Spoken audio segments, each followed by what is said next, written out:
this time, the National Broadcasting Company presents Morgan Beatty's War Telescope, a review of the war week and a forecast of possible developments to come. Morgan Beatty is NBC's veteran war reporter in the British capital. And so for his regular Sunday report, we take you now to London. This is Morgan Beatty in London, looking at the 187th week of war through the War Telescope. This has been a week of signs on the horizon, the widening horizon of war. Perhaps the best way to reflect these signs across the Atlantic would be to give you a day out of this reporter's notebook, a typical day of hunting news and signposts of the future in the capital of the British Empire. On the particular morning I have in mind, I drew back the blackout curtains, and below me in the street, a company of British soldiers swung along, throwing out that right arm with a will, and they were singing. They were singing or whistling more often these days, and that's the first sign I have to report. A growing confidence. Maybe Russia's advance last winter, or perhaps Tunisia, had something to do with it. Anyway, you do feel it. It's a definite something in the air. The men were singing that old World War favorite, Tipperary. And I wondered as I ate my rationed breakfast of tea and toast and butter, I wondered why this war had produced no smash favorites like Tipperary or Keep the Home Fires Burning or Over There. My first appointment of the day was with one of those unknown men you can't say much about. The reason is this: they don't carry the responsibility of government on their shoulders, so they cannot tell you the weighty decisions. They may merely give you background, pointers along the way. The pointers I got on this particular day had to do with the world's post-war money and what's going to be done about it. As I reported to you last Monday evening, the United States and Great Britain both have plans for post-war currency, plans based on gold, but they differ in that the United States would lean more heavily on gold, while the British would also use commodity credits, so that non-gold-holding nations could trade more easily with gold-wealthy nations like the United States. Secretary Morgenthau confirmed my report later in the week in Washington, but he did not discuss the immediate money problem that faces the Allies the minute Europe is invaded. Are we going to use the money the Germans are circulating, money adulterated with German promises to pay, but without specific gold backing? Or are we going to print money in Washington or London, special money, and back it with our gold and send that into these countries? Or would it be better to overstamp local currency already in use? That is, put a special stamp on part of the money in circulation and call in or destroy the rest. That might be a way to check inflation. I don't know the answers, and neither did my friend know them. But I doubt if the powers that be have made up their minds completely about it. But once again, my friend impressed me with the complexity of the problems we face. The money problem alone presents angles and obstacles, dark bypasses and dead-end streets where a mistake could mean ruin to the Allied cause just as surely as a major defeat on a battlefield. So no wonder both Churchill and Roosevelt keep warning us to expect setbacks, disappointments, and mistakes. It's not a question of making no mistakes at all. It's a question of how few mistakes we can make. Anyway, the experts are hard at work on the money problem and many another. Both the British and American plans for money will be published soon. This means there's an urgency about it in the minds of our leaders. And that's another signpost of war. Urgency for action in many fields. And so I took leave of the man who knows his money. I decided to cut through a park. Beyond the big gate, I discovered a fairyland of spring blossoms.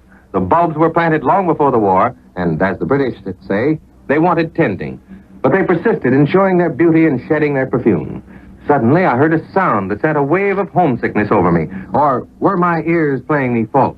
No, there it was again, a cracking sound that rang like a bell in my ears.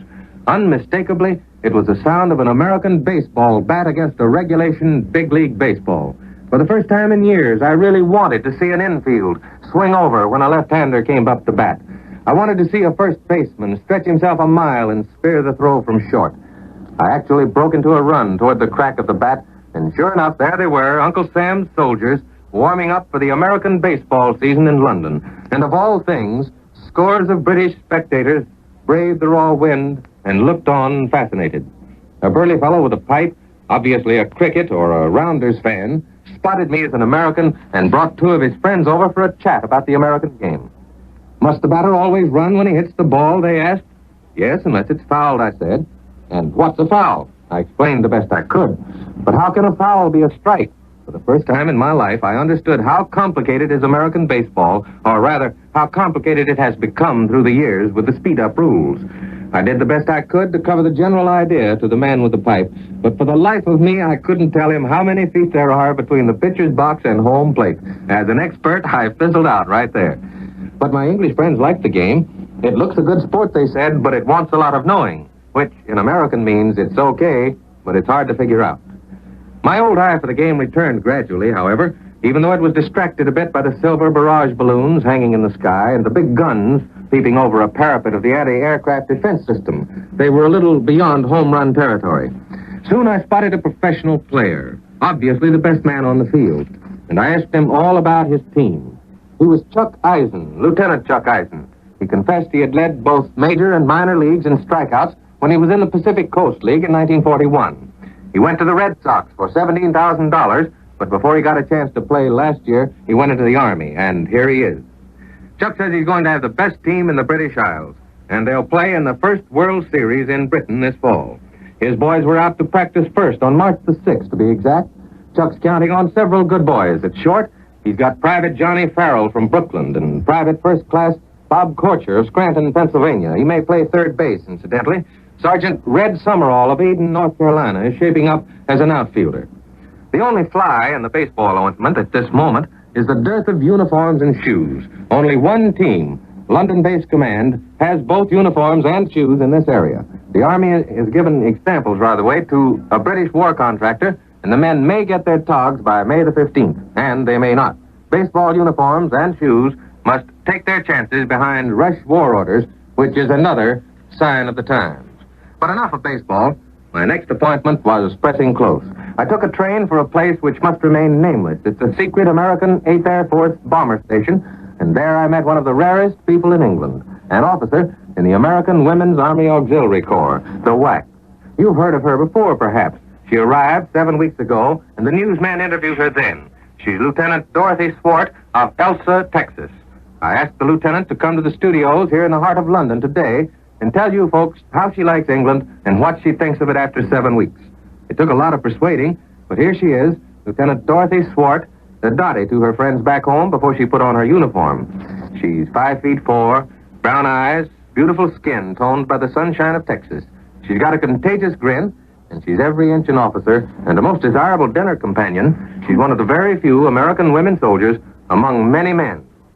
One of the airmen at the bomber station brought the lieutenant to London tonight, and he's planning to take her to dinner in one of those swank West End spots, I suspect. For coming to London is a rare occasion for the busy people in Bomber Command. Lieutenant, I'm addressing you, young lady, not your escort. Lieutenant, what's your job? I'm sorry, Mr. Beatty. We can't go very far into that. But I can say I'm in communications. We help supervise the WAC, the Royal Air Force girls on our station. And how long do you work each day? We get up at 7:15 and work until our job's finished. Often it's pretty late at night. Then again, we have normal working days.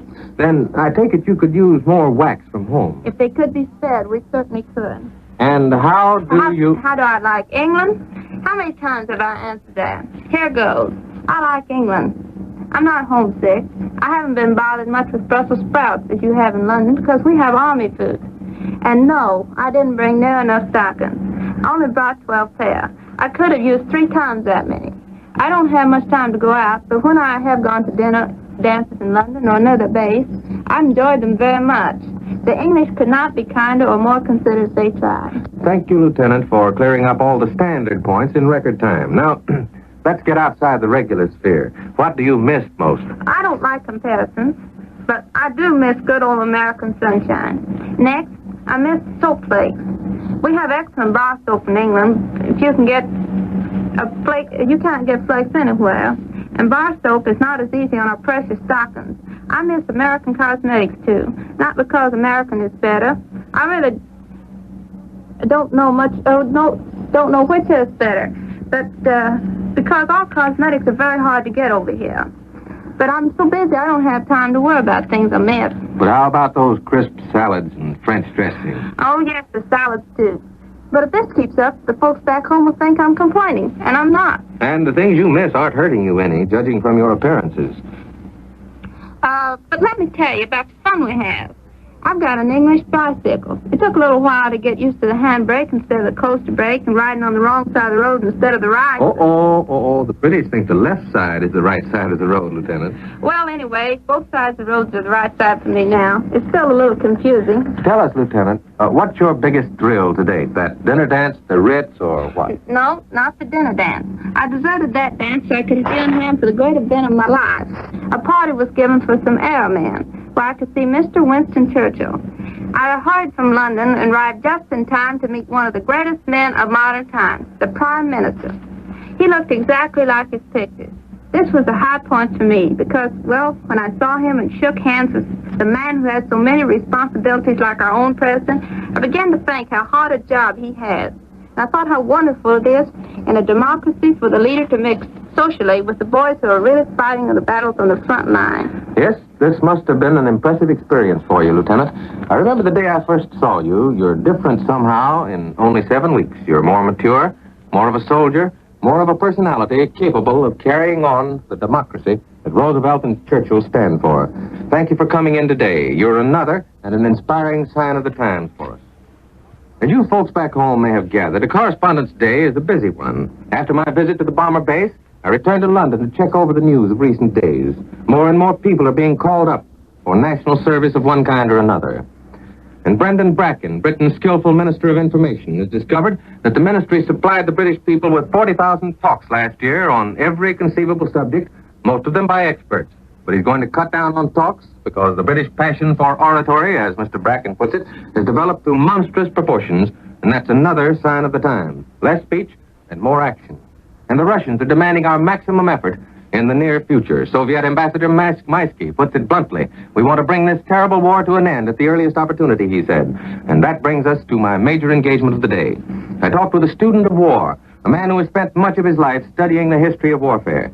That evening, I asked him a question prompted by the Maisky statement. What is the earliest possible opportunity to crush the enemy, I asked. Not the time of it, but the place. My friend of the maps and books prefers the back door of Europe, as he calls it, the Balkans.